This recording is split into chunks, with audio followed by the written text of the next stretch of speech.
Welcome to the EarthWorks podcast, where our team will share the jargon of carbon from many of our turf friends from the past 30 years.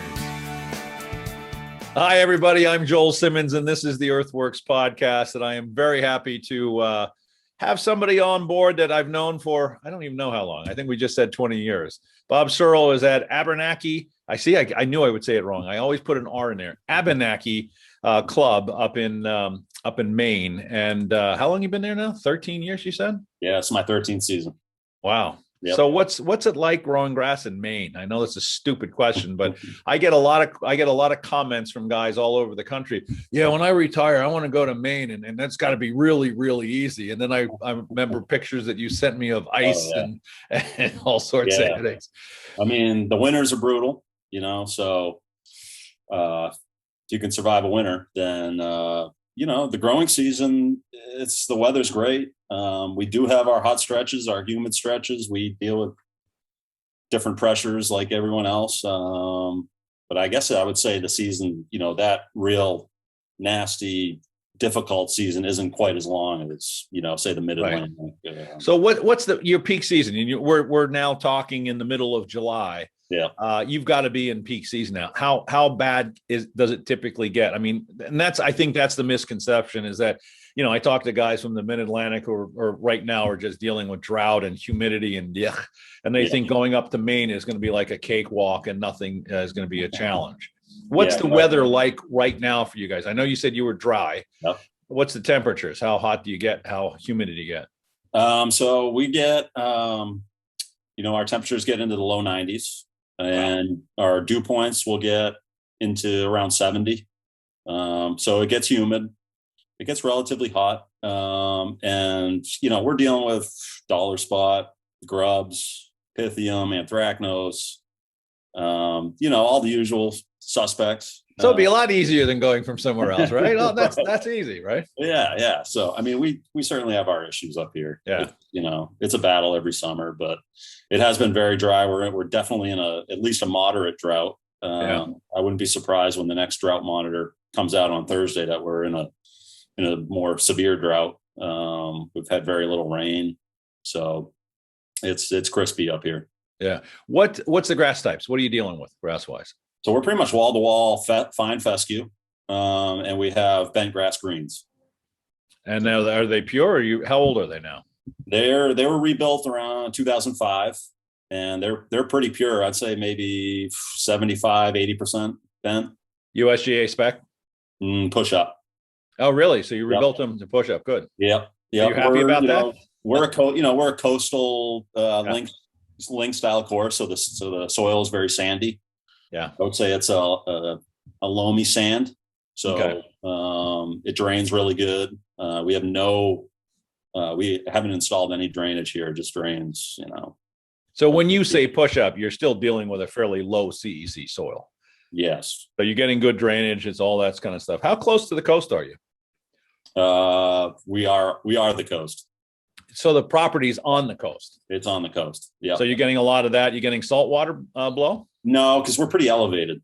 So okay. I'd say we're like 60 feet elevation. Yeah, I said this when we started, and I'm embarrassed to admit this, but I've known you for a lot of years, and I have yet to be on your property. And I'm sorry and embarrassed, but I hear nothing but wonderful things, and I certainly know Mike DeForge, who you work with from Tom Irwin. But tell me about you. I mean, let's talk about your background and where'd you go to school and how you got into this wonderful business of ours. Yeah. Well, I grew up in the business. My dad was a superintendent. My whole childhood. Yeah, he was a superintendent at Cape Arundel Golf Club. Okay. In Kennebunkport. And I just loved going to work with Dad and hanging out with the guys and being part of the crew and whatnot. And then that novelty kind of wore off. Didn't want to be the superintendent's son anymore. So I went over and worked for Greg Holder at Webb Hannett in Kennebunk. Oh, there you go. In high school. Just to get away from Dad? Yeah, I get away from Dad a little bit. Right. No, Dad, I'm not doing that. Special treatment, Can't drink beers in the back of the shop with Dad around. Is that the problem? Right. Yeah, I got to get out of here. I got to have a little fun, freedom. We got some things to do. Yeah, but working for Greg was was awesome. He was a younger guy at the time, kind of was instituting newer technology, and it was just different than what Dad was doing, and he was a good mentor. And then I actually got a business degree from Southern Maine. Wasn't really sure if I wanted to get into golf or whatnot. And then the opportunity here at Abenakee kind of opened up, and I jumped on it, went to UMass, did the winter school. And in 2012 got promoted to superintendent here. So this will be my 10th season. You came on board as an assistant? Yeah. Yep. Working for who? To Dad, to my father. Yep. Oh, okay. I'm sorry. I'm missing the connection. Yeah. There you go. Yeah. So Dad left Cape Arundel, and then after a couple of years got hired here at Abenakee. And he was kind of later in his career, later stages. So they were kind of looking for, someone to work up and take over someday. So that's how it all kind of came to. So it's a family business for you. It is. Yeah. My mother's side of the family were all golfers too. My grandfather really was a huge golfer. Yeah. My parents actually met at Cape Arundel. Of course. My dad was a superintendent, and my grandfather, my maternal grandfather, got my mother a job working in the clubhouse at Cape Arundel. That's dangerous. That's very dangerous. Very dangerous. So my dad must have, did you see the girl working in the clubhouse? I'm going to ask her on a date or something. I guess that's how it happened. So does she say the same thing? I'm literally here because of golf. Wow. Does your mom have the same story, or is she embellishing it in a different direction? Yeah. I don't know if I dare ask her. Yeah. Damn, I wish I hadn't taken that job as a golf club. That's right. Your grandparents weren't in the turf side. They were just golfers. Yes. Yeah. Are you a golfer? Yes. You enjoy golf. You play a lot of golf. I love golf. My favorite sport. The only sport I played in high school. I really enjoy golf. So that's why I'm so involved with the associations and kind of giving back. Just because I love it. So does a good superintendent have to be a golfer? No. Does it help? Yes. There's a big argument about this, Yes.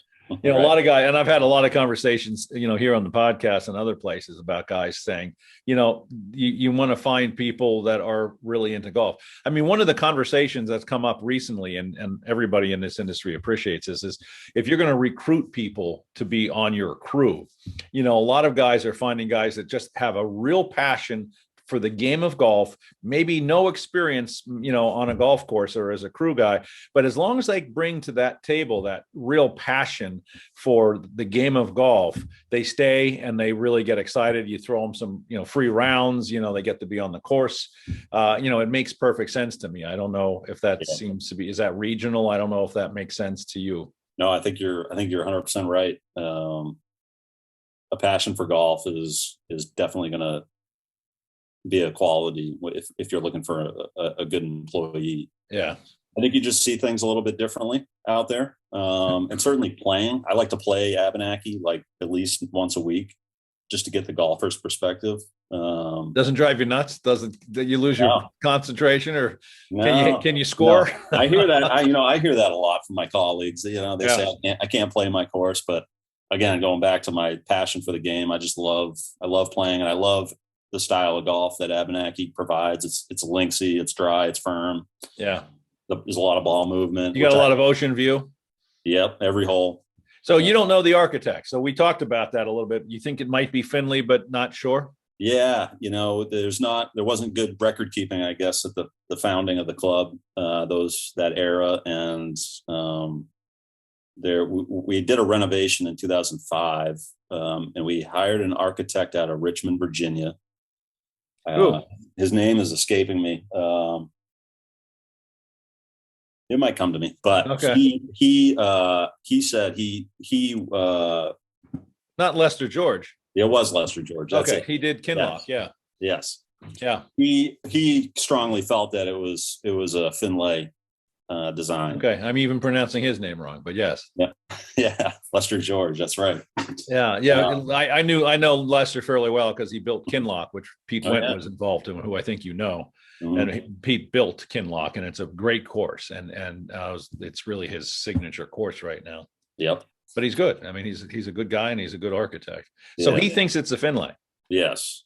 Yep. And the timing is right. Finlay did some courses up here right in that era around the turn of the century, early 1900s. So the course was what, early 1900s, 1902? Yes. Yeah. Yep. 1902, 1903. It was founded in 1898. We're in the summer beach community. Gotcha. So people would come up from the metro areas along the East Coast to escape the summer heat, and which it doesn't sound like they're escaping if it's 90 degrees right now. I know. I mean, but it's a cool 90, right? Yes, it's a cool 90. Ocean breeze 90. Nice ocean breeze. Yeah. Yeah, Finlay was big. I mean, he was certainly big. I'm just north of Philadelphia, but he was huge in the Philadelphia area. Built places like Lanark. He actually is registered on a little course in Bethlehem called Green Pond, who a good friend of ours is now manager, part owner, I believe. And Green Pond was the first place that EarthWorks ever put fertilizer down. Oh, wow. Yeah. And I actually spread it. It was 545. It was the only product that we had, and it was the first thing that we spread it ourselves. Jerry, my partner, and I spread it ourselves on this one fairway, and it was like, oh, that was the first experience I had on it. I didn't even know what a golf course was. I didn't play golf. I didn't know what direction you were supposed to go. I didn't know what that little thing was that washes the balls. I didn't know anything.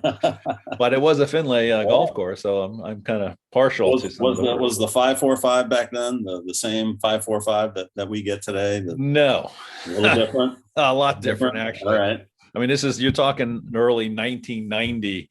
Yeah. And it was a cloud of dust. I have a dear friend who worked at Fiddler's Elbow, a gentleman by the name of Rich Kroc, who used to be the assistant at Fiddler's under a gentleman by the name of Tom Briner, who's been here on the podcast. And every time I see him at a trade show, he goes, I'm going to sue this guy for chicken shit-adosis, because they would literally be covered up to here in just dust. And it was hard to sell because it was so hard to apply. But it was actually probably in some ways a better formula because the dust would get down a little bit easier, and we could get more stuff in there. But yeah, we've had a lot of evolutions of things, just trying to make it easier and make it a little bit easier to spread in particular. But so it was one of the Finlay properties that we got to. He also did a whole bunch of courses down in Philadelphia, and I guess he's known for the breakers down in Florida. But so Lester thinks that he might be the signator. Yeah, he does. So how much work did Lester do for you? Did he completely redesign everything, and did you guys rebuild? He we rebuilt all the greens. We rebuilt all the tees, all the bunkers, put in a modern irrigation system. I think they were pulling hose out of pits next to each green, something like that. And so now, they did all that. And he looked at some historical photos and kind of used that as a roadmap. So try to make it a little more historically accurate. And I guess maybe just through his research or whatnot, he may have come across a snippet about Finlay being here. So he really did a nice job. The greens are fantastic. Tees are great. We've actually rebuilt the bunkers again since then. Why? Just basically normal course of bunker maintenance. They were just, kind of neglected and needed some rehab. So.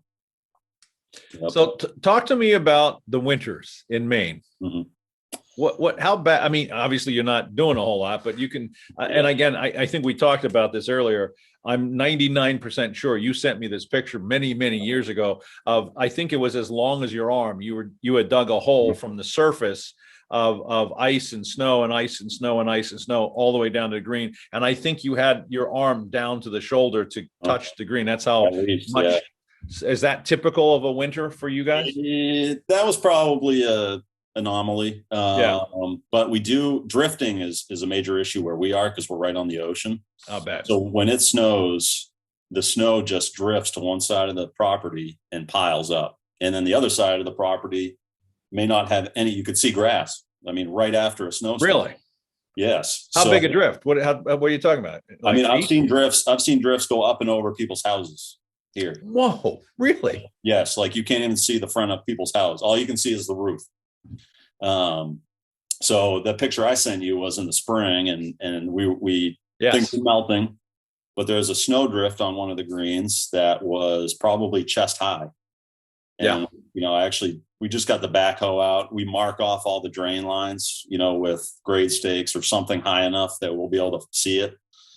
And I dug that out, and, we just let it melt for weeks. But if we don't find those drains, just water has a hard time moving off the surface. We kind of gotta help it along every spring.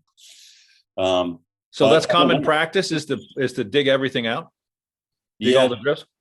So what's it look like on the drift side in once everything's ready to go versus the non-drift side? Is it marketably different when you come out of the season? It's very different. Yeah. The drifty areas have a lot more color to them. They come out of dormancy a little quicker. So there is some protection there. There is some protection. No desiccation. Definitely. Because again, it's so windy here. The highs in the dead of winter are, probably around 30. Yeah. So it really never gets above freezing. So desiccation it's a real thing up here. And the greens that don't get a lot of snow cover due to drifting really kind of take it on the chin, but we've never really lost turf. We don't cover. We just kind of let it. You don't cover, really? It's pretty common to cover up by you, right? It is. Yeah, it is common. Again, we never had any issue with it. So why go through that if we've gone through some brutal winters? I mean, so what's it like for you guys? What do you carry for staff, and what do you guys do in the winter? And when does winter start in Maine for you? For us here on the coast, it's probably around Christmas time. So you're a little bit more buffered. So inland would be a little bit earlier than that. Yeah, we're talking probably early December, mid-December inland. But we get the ocean effect, so ocean temperatures in December might be in the low 50s. So if you have a storm coming east to west, it's snowing until you get to about I-95, which is maybe 8 miles inland. As you say, 10 miles inland. Yeah. And then it just transitions to rain. So we really don't get any snowfall until New Year's. Oh, really? Okay. Yeah. And then the springs is the exact opposite. The ocean temperature is cool. So we stay cool here, for a while, until like mid-May. It's like, can we warm up a little bit? So you're not greening up until mid-May or June? No, it's usually April, mid-April, I'd say. You are getting enough temperature to get some green. Yeah. So our season, we'll probably put the pins in April 15th and we'll keep them in until like December 1st. That's not typical for Maine. Nor like most courses are inland a little bit. Their season's, a little bit shorter than that because the winter start earlier and the snow's kind of sticking around. And how many courses are in Maine? Do you know? There's like 130. Are there really? I didn't know there were that many. Yeah, there's quite a few. A lot of just hidden gems. People don't think of Maine when they think of golf, but there's a lot of great courses up here. No, there are a lot of great courses. I have been up through there quite a bit, but and some wonderful properties. Oh yeah. But so you're working. You're getting opened in April, so everything is kind of seasonal, but it's about the same as most places. Yeah, pretty much. Yep. And back to your question, in the winters, I'm the only one year round. I don't have a mechanic, so I'm also the mechanic. Oh, really? Yes. Yeah. Oh boy. So can I bring my car in? I got some problems. I can do some brake. I can do the brake. Can you please?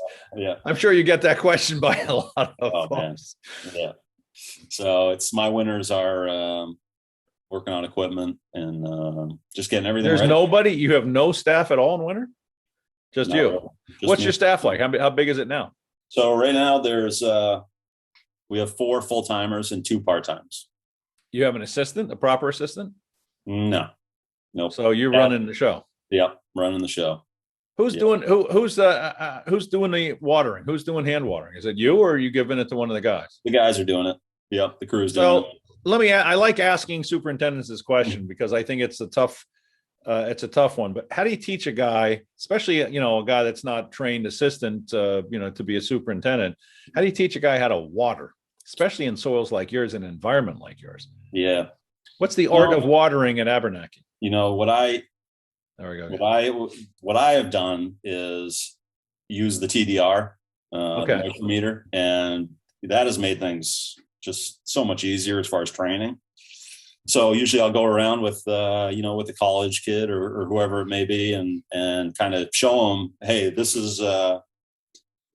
number is where we like it, and then hey, come look over here, this hot spot. You'll see this number is 9%, and over where we want it was 15%. And I'm going to show you the typical areas, and they just pick it up. They get to know the hot spots. Are they carrying the TDR with them, or they just they get to know it by eye? Yeah, they'll bring it with them. Okay, so they're checking spots, and then they're not just standing there on their phone talking to their girlfriends and doing one of these things. No. All right. No. I mean, it's funny because it's a question that even in the days when I was at Rutgers and I talked to superintendents all over the country. That's the hardest thing to teach is how to teach, especially a young guy, especially a crew guy. I mean, somebody that doesn't really have a lot of years of experience in the business, how to water. I mean, it's an art, and it can be badly done. And if it's badly done, obviously it's a real problem. Mm-hmm. Yeah, it is. I mean, plus you throw in golfers out there and trying to navigate your way around the course and get your watering done, and kind of not get in the way of play. But it's just training them the right way, and they'll get it. How did you guys fare COVID? Problems for your crew or any of you guys? We fared pretty good. It was a different year because Abenakee's private. It's a summer community that people have been coming to for generations. It's one generation after the next. That people have been coming here their whole lives. So there's a big social aspect of our club. Yeah. We do a lot of dinners and nine and dines and things of that nature. That's cool. And there was none of that during COVID. So it kind of they didn't come. They didn't come at all. Well, no, they came, but we couldn't do any of the social events.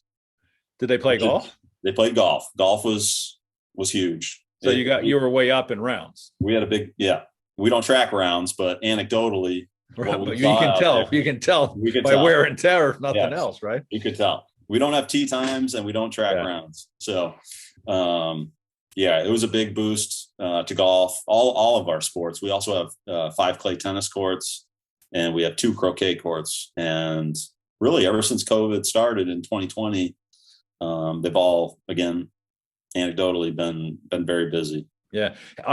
So during that first year, during the COVID peak, you guys weren't even open as a clubhouse? The clubhouse, the pro shop was open. The state made us limit how many people could enter at one time. Oh, really? Based on a private club. Yeah, based on square footage.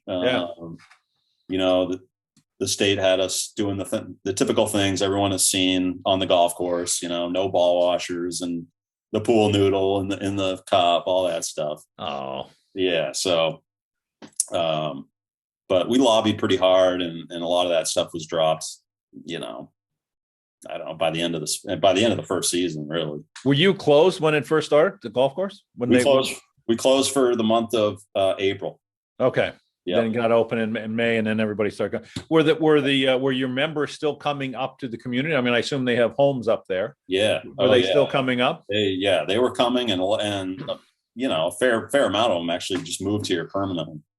Oh, just to get away from whatever city life they might have been. Yeah. Yeah, that makes perfect sense. Yeah. I would say, this past winter felt a little more back to normal. People kind of going back to their summer or their winter residence. Nine and dine still going on. The clubhouse is still operating. Yeah, we're back to a full social schedule now. So the club is bringing in revenue from the clubhouse. You're making money on dinners and all that kind of stuff. Yeah, which is good. We do. we do wedding. We probably do, half a dozen weddings a year. Oh, really? Yeah, that makes sense. Those are fun. So yeah, anybody on crew get sick during COVID? Nobody got sick. No, I think all of us have had it by now. But not most of us have, right? Not during the growing season. Yeah. So you've been very active in a lot of things. You were the past president of the Maine Association, and you're the current, am I right? Current president of the New England Regional Turfgrass? That's right. Foundation. Yep, I am. So what's the past president mean to you? I mean, what you were, obviously very involved in that. So, yeah. And I know you've talked a lot about it. You posted a lot of stuff on there. Mm-hmm. What was the benefit to you to be that active in all that stuff? I'm sure you got a lot out of it. Yeah, I mean, the benefit to me really was making new friends, meeting new people, learning from my colleagues, doing good things like we're raising, research money, scholarship money, putting on we do a great turf conference in Maine every January, which I think I've spoken at that. Yeah, you came to that. Yep.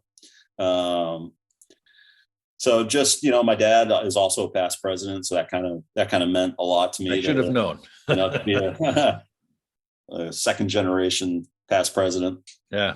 Which was really cool. And Maine's been just a hotbed for kind of,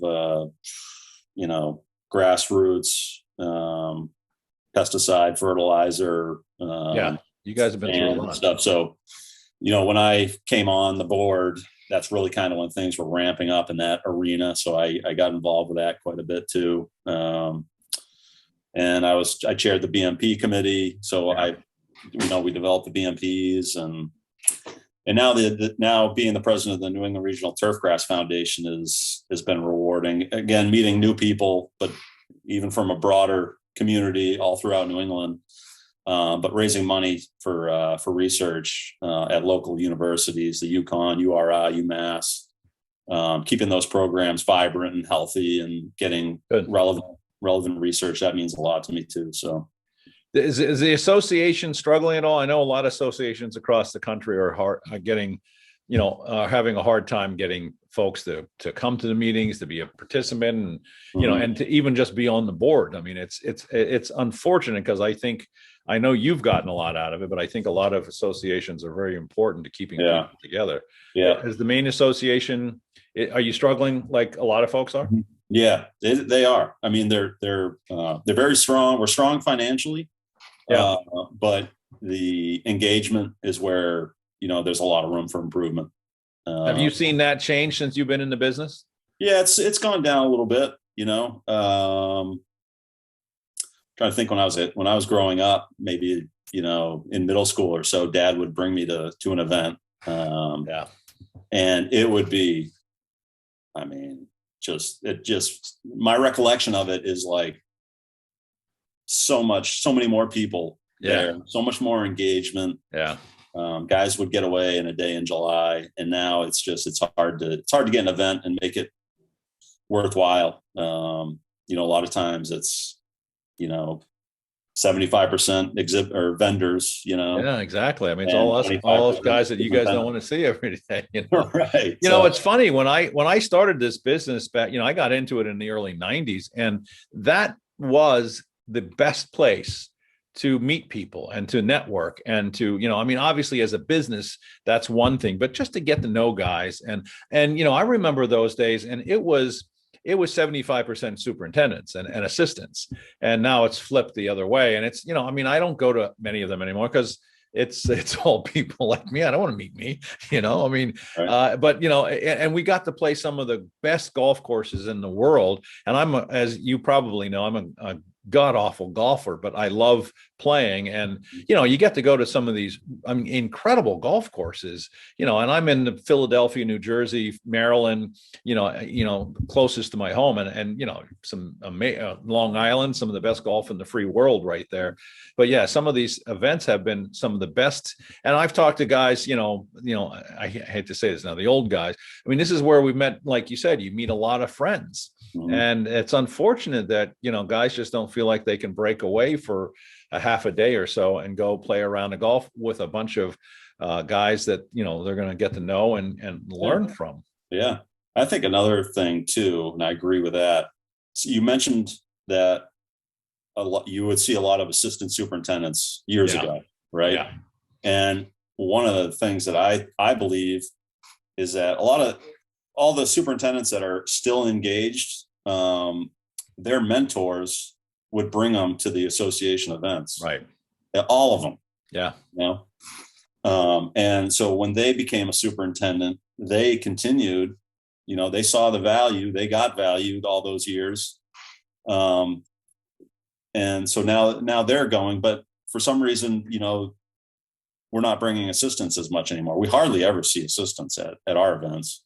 Really? That's a shame. It kind of begs the question, what value are they going to see in association membership going to events? Right, exactly. I mean, how are we going to mentor young guys coming in, young folks coming into the industry? I mean, it doesn't make sense. Why do you think this is? Is it the internet? Is it we work too hard? We want to be home too much. I mean, there's probably a lot of dynamics involved in here, but I'm sure you guys have talked about it as an association, certainly as a board. Yeah, I think it's all of the above, Joel. I would agree. I think it's everything. Certainly, the pressure from the facilities just does your area have a hard time recruiting staff, crew people, assistants? I mean, is Maine as bad as some of the other parts in the country, or are you finding local guys and women to come into the ranks and become part of the team? Yeah, it's a challenge. It's a challenge here. Pretty much everyone I've talked to has said it's been a difficult go at fully staffing their operation. Are you fully staffed? We're probably one full-time short. So if somebody walked in was a star, you would bring them on. Yeah. So there's always work there, is what you're saying. Yeah. So how do you go about recruiting? I mean, what's the trick in Maine to find somebody? Where are you getting them from? I've basically resorted to word of mouth. Yeah. At this point. I've tried a lot of the Indeeds and, Craigslist years ago, and I just never really had good success with that.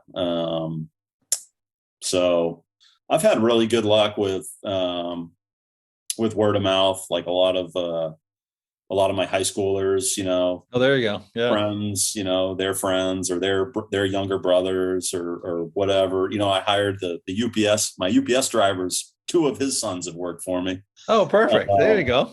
So, let's make a note of that. Yeah. Talk to the UPS and the FedEx delivery guys. Yes. Talk to your delivery guys. Yeah. What their kids are up to. But and again, think about it. If the UPS guy likes golf and he says, "Hey, this is cool," I mean, I can't tell you how many every lawyer I've ever worked with in my whole career has always said, "Man, I'd like to work on a golf course." Well, you probably wouldn't, but I mean, they hate their job anyway, so they just want to get on the machine and drive. Yeah. But finding assistants, I think right now is very, very difficult.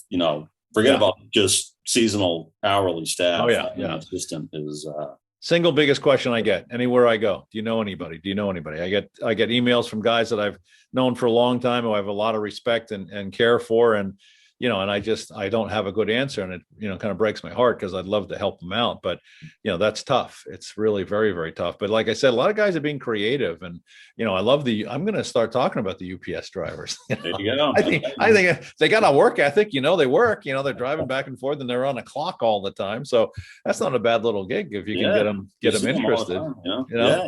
Yeah. So anytime like a UPS guy that comes into your shop to drop off something, recruit him and get him onto the golf course. Yeah. What does what's the workload of being the president of the Maine Association like? Was it a big commitment of your time? I mean, was it a lot of stuff? I mean, I would say it was like a few hours a week. So it's nothing really. I mean, that's really not a whole lot. It's not a lot. No. Yeah. Each member of the board chaired a different committee.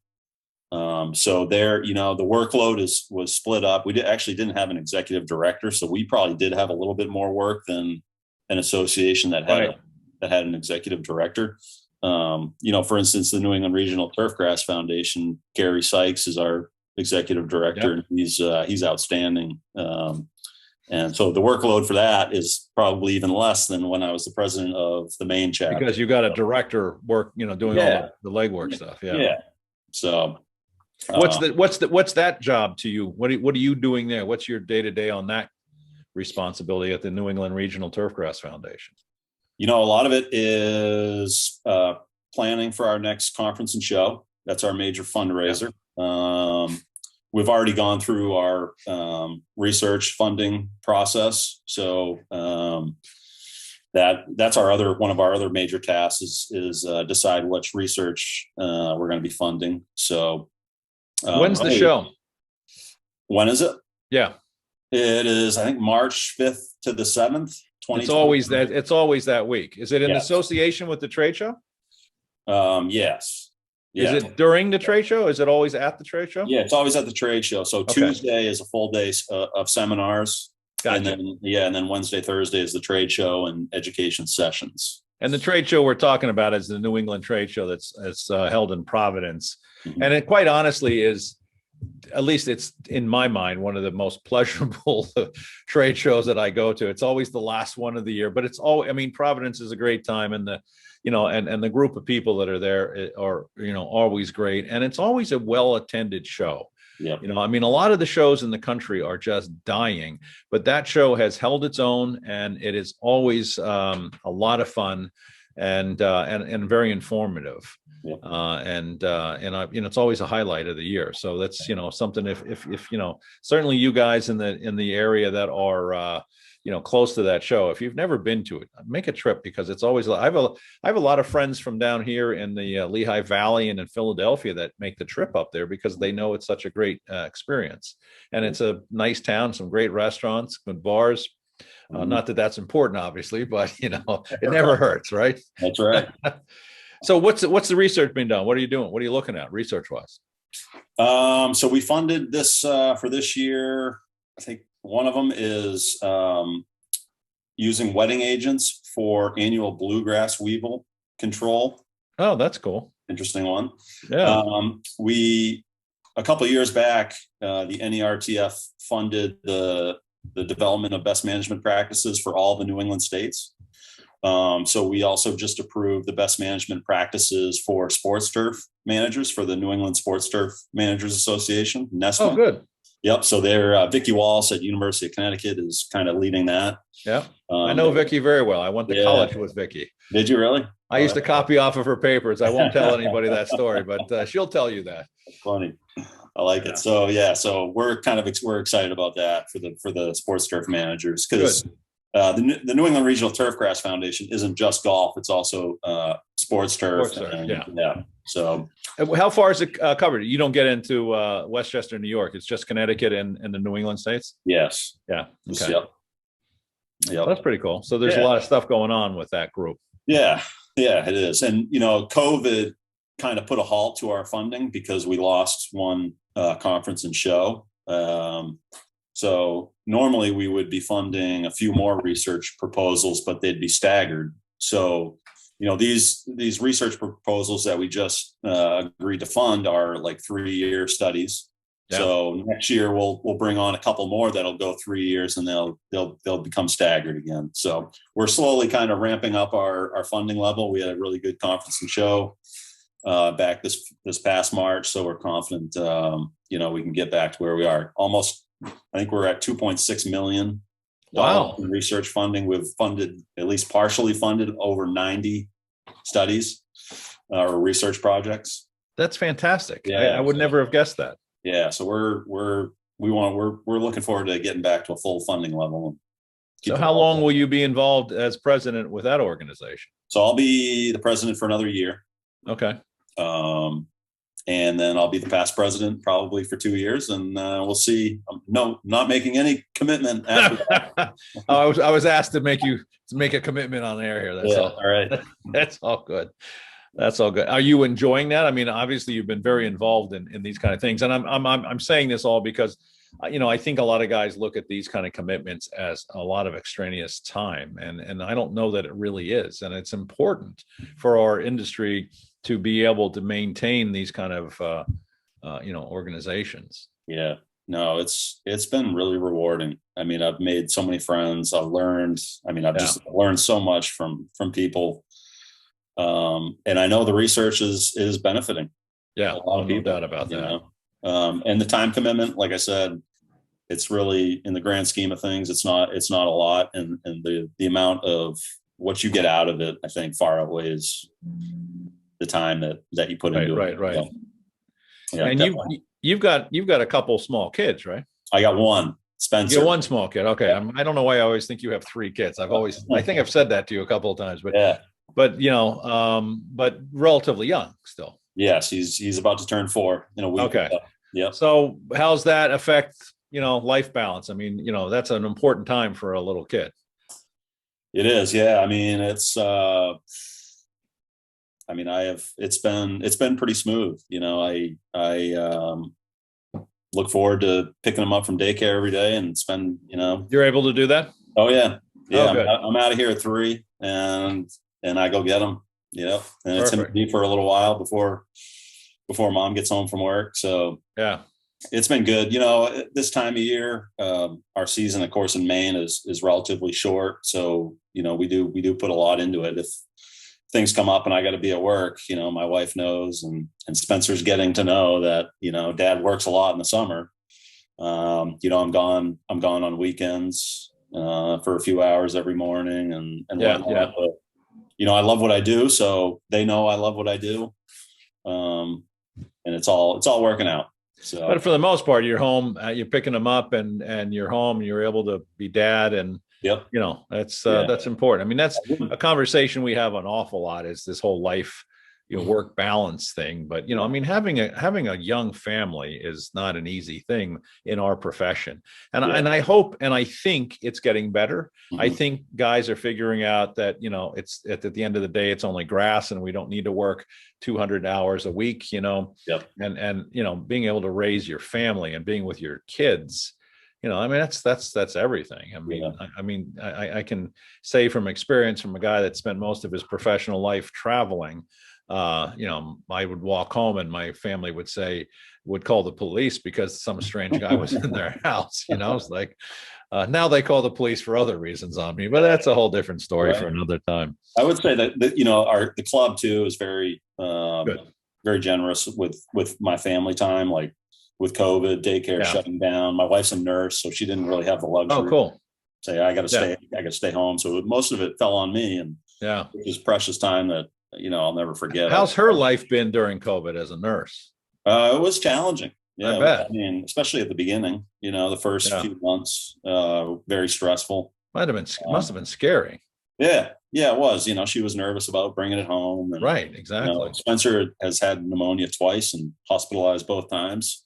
Oh God, really? I didn't know that. Yeah, as an infant. So we were obviously concerned with that, but as time went on, and of course, vaccinations and whatnot, it leveled out, and everything kind of worked out. So, that's good. Yeah, let's keep it that way. You mentioned the BMPs, and I just saw you tweeted. I guess the main one just came out.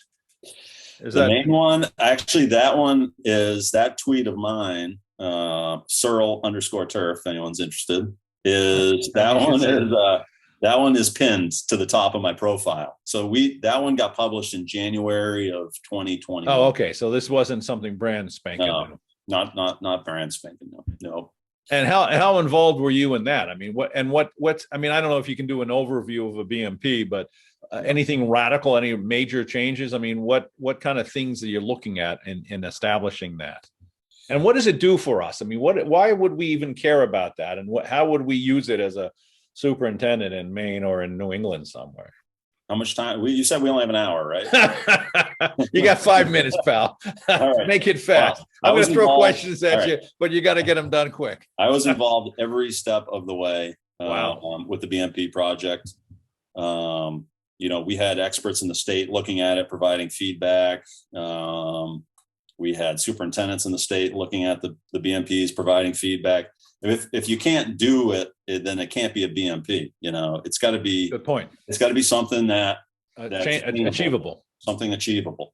Yeah. So the BMPs are it's really just about managing your property in a sustainable way, while also providing the conditions that the golfers expect. Yeah. And deserve. So what it does for us is, on paper, it gives us a roadmap of how to manage our facilities in, just like I said, in a sustainable way, while also providing quality conditions. Okay.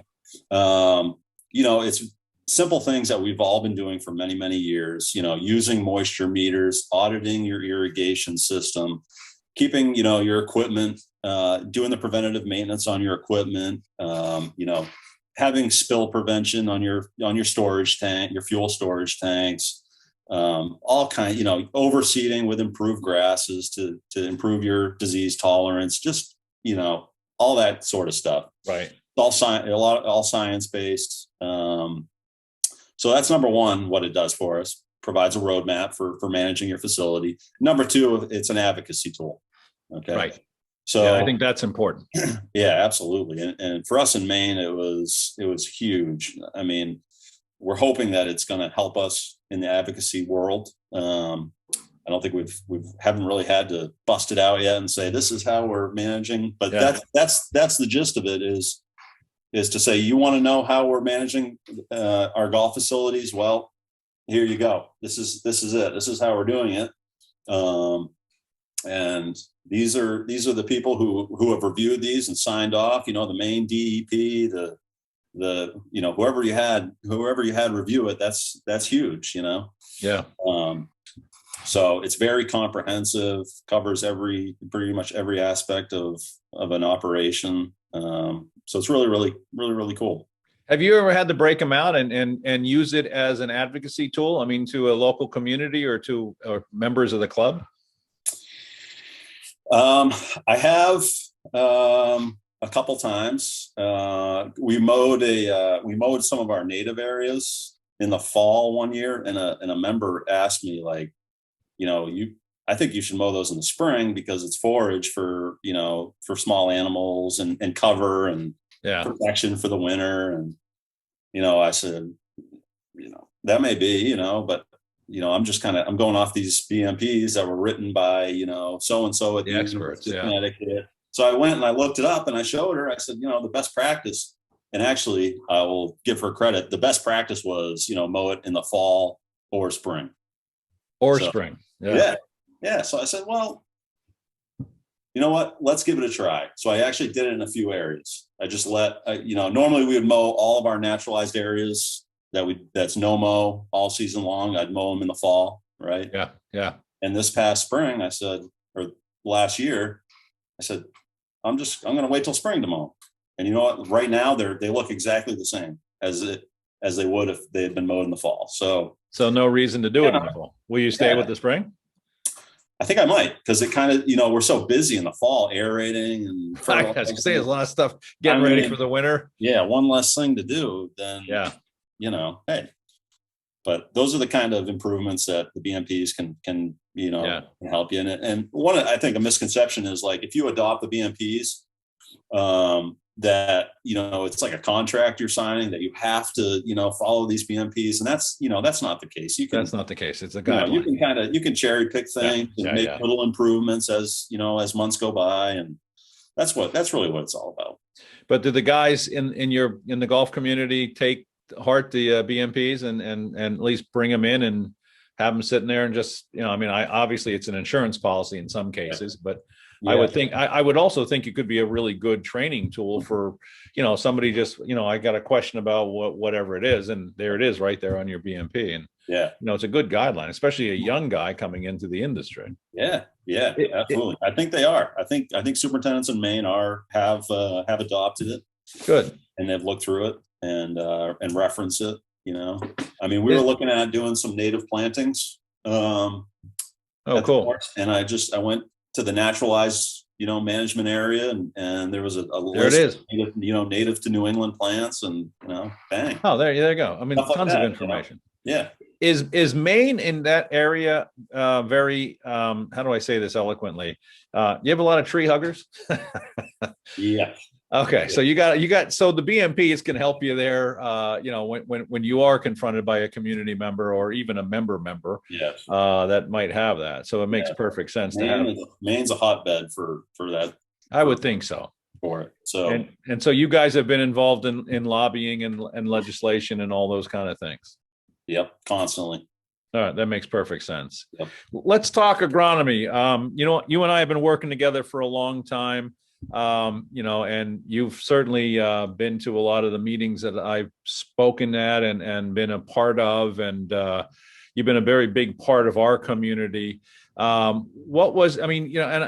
throw a real accolade out to our friends at Tom Irwin, who I think are some of the best agronomists in the industry, and they've done a phenomenal job of educating.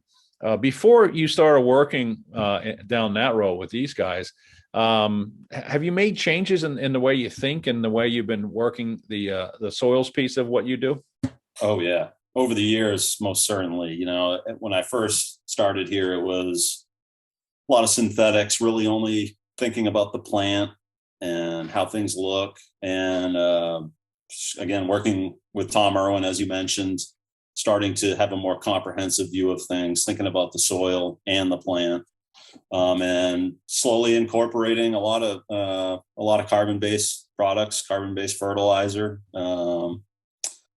and it was just really a pretty smooth transition. It took a couple of years to kind of build up the soil to get it where we wanted it. Yeah. But ever since we did, it's been great. One of the things I found, especially up in your area, because that group is so strong, usage has gone down. It's kind of pissing me off a little bit because the numbers are going down. I'm like, what's going on? Oh, these guys, it's just so good. You don't need them. I'm like, that's not a good answer. That's not what I want to hear. Yeah, but, I'm assuming you see that. I'm assuming you get to see some of that. In terms of reduced inputs and things of that nature. Yep. Definitely. I mean, our fairways are a prime example. We have unirrigated fescue, fine fescue fairways, which already have, a low requirement. Yeah. For fertilizer inputs, but we've gone from 2 applications a year, spring and fall, to 1. Yeah, I meant to talk to you about that, pal. I got a kid that needs feeding and shoes and stuff. So. Right. Yeah. So that's good. I mean, that's the idea. I mean, that's kind of what they've been teaching you and what we've been all talking about is that, you get the soil right and things, inputs are going to reduce. And when we started our little project back in the late 80s, that wasn't that was the last thing that we were thinking of. We were trying to grow a business, and the last thing you want to do is encourage people to use less.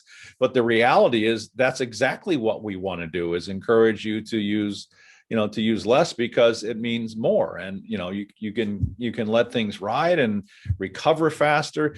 I'm sure you're probably seeing better water management, water holding capacity. I mean, I know one of the groups that I always speak with is Eric Koskinen from Precision Labs at the meetings that you and I attend, and it's always a great 1, 2, 3 punch that we talk about water management and then carbon-based fertility to hold water in the soil, and it's everything in this business, especially what you're going through right now in a little bit of a drought.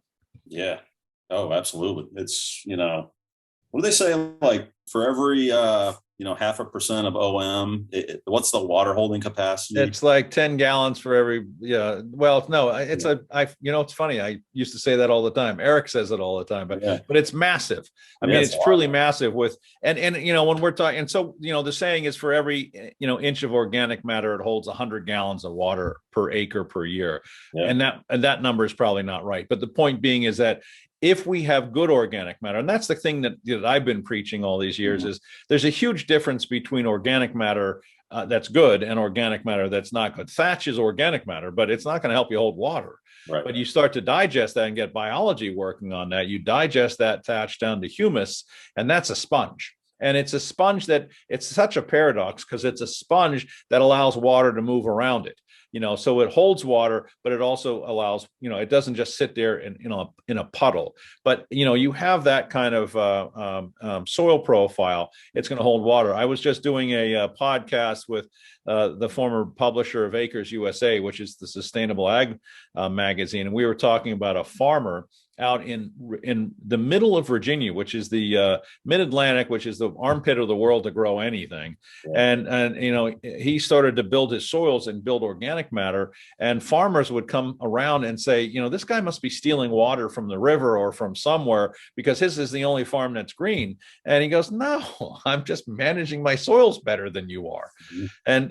And that's one of the biggest benefits of making that kind of a change, is managing to a biological soil management profile, is simply the ability to manage moisture in the soil, which keeps microbiology alive and mobility goes on. I'm preaching. I apologize. This is your show, not mine. So no, right. You say all those things I just said. The soil is the medium of the surface that we're trying to create. It's so important. And every time I make a soil-based application, it just pays dividends for down the road. Yeah, and it's. I guess the question I have is, at what point did that become common sense to you? I mean, was it practice? I mean, obviously, you're going to listen to somebody like me talk about it, and that means maybe nothing. Yeah. You had to have seen firsthand something change within your property that since you were a kid. Mm-hmm. Yeah, I would say the biggest eye opener for me was coming out of winter. So interesting. Yeah. Doing where you are, a late fall or dormant feed, and coming out of winter just right out of the gate, ready to go. Things would green up so much sooner. Yeah. So much faster. That's impossible, right? I've been told my entire career that soils are never going to green up until June. And, right. There's consultants around, and there's, a couple around us here that love to go to superintendents and say, if you're using organic, carbon-based fertilizer, it's all going to kick out in June when the soil temperatures, kick out. And then you're going to get disease because everything will flush, which is the last thing that I've ever seen in my career. And think about it. If that were true, I don't think, guys like you would go and buy any of these products, because why would you put something down that's going to kick out in June and then cause disease? Right. But having, seeing exactly what you're saying is that by warming up the soil and feeding the microbial populations, they warm up faster and they start to green up faster. So you're actually seeing, that green up effect much sooner. Yeah. I think it has a huge positive impact on winter survival. Really. Yeah. I didn't even think of it that way. Yeah. But survivability. Sure. Yeah. I mean, coming out of winter, yes. The early spring green up, yes. But, again, this is my 13th season. We've had widespread winter issues, winter damage. And we just haven't seen it really here at our club. And I think having a good foundation, a healthy soil has made all the difference. It's funny. I've talked to guys in that area, and a couple of guys that just don't follow that, and you always see winter damage. Mm-hmm. And then there's 3 or 4 courses around them that literally circle them, and they don't see the same damages, and then you would think you would wonder why, or talk to the guys next to you and say why. Yeah. So, hey, I hate to tell you this, but we're running out of time. I do want to ask you about how was that experience at the U.S. Open when I ran into you last couple of weeks ago? How cool was that, man? Unbelievable. All credit to Dave Johnson. Dave was great. The grounds there, his staff, the volunteers, they just knocked it out of the park.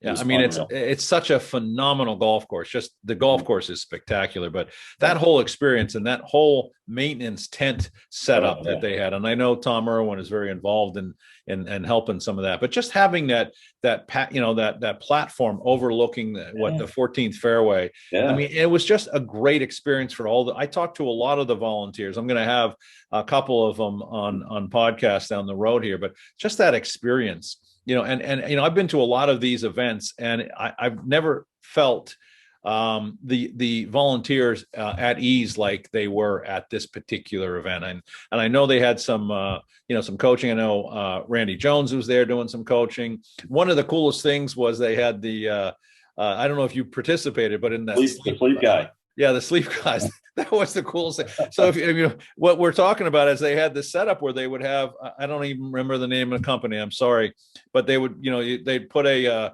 headphone on you, and they basically and an eye mask, and guys would get this 20 minutes of really deep REM sleep, just sitting there on a lounge chair. And it was it was a program designed to help you rest and feel refreshed after a very short little nap. And there was, at one point I walked through that area, there was probably 15 guys, guys and women that were lying down there just doing their REM sleep, and between rounds of maintenance. It was cool. Everyone I talked to who did that said it was unbelievable, the recovery that they felt after that.